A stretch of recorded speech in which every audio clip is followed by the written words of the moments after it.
OnPassive teaches charity. Once, a very poor man came to Buddha. He asked, "Why am I so poor?" Buddha answered, "You are poor because you don't practice generosity. You don't practice charity. But how can I practice charity if I don't have anything to give? You have 5 treasures that you can share with others. First, you have your face. You can share your smiles with others. It's free. And awesome. And has an amazing impact on others. Second, you have your eyes. You can look at others with eyes full of love and care. Genuinely, you can impact millions. Make them feel so good. Third, you have your mouth. With this mouth you can say nice things to others.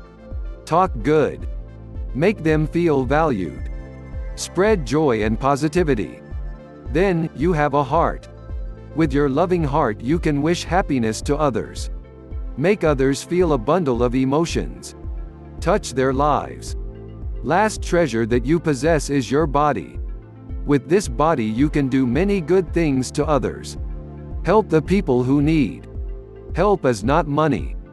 A small caring gesture can light up lives. Do these. Feel rich. Dr. Idris Modi. A Bill Must production.